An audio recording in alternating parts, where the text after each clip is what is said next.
Sunod-sunod na reklamo ang idinulog sa Metropolitan Manila Development Authority o MMDA dahil sa text blast na natanggap ng ilang individual.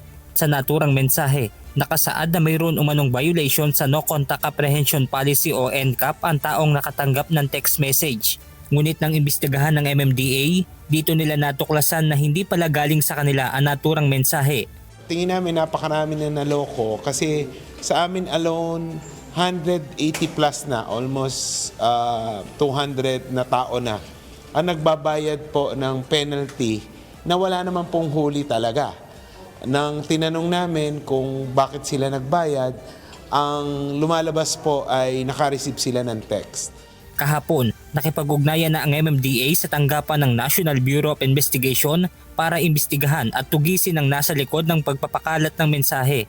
Pero as of now, yung site ay naksyonan na rin ng CICC natin, no? So medyo naka-red flag yung site na yan. Pero definitely, gagawa sila ng bagong site and huli natin. Although na-preserve naman na yan, nakuha na yung na-preserve na yan at titingnan din namin kung ano pa yung parang parallel site na ginagamit dito para mahuli natin. Ayon kay MMDA Chairman Attorney Romando Artes, sakaling makatanggap ng ganitong uri ng mensahe ay wag na wag i-click ang link na nakalagay sa text message.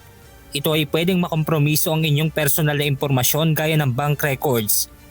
Nagkakaroon din po ng phishing scam ito eh. Bakit? Kasi pag kinilik mo yung site, mapupunta ka sa page, ipapa-input yung pangalan mo, MB file number, plate number, in which case nakukuha na nila yung data.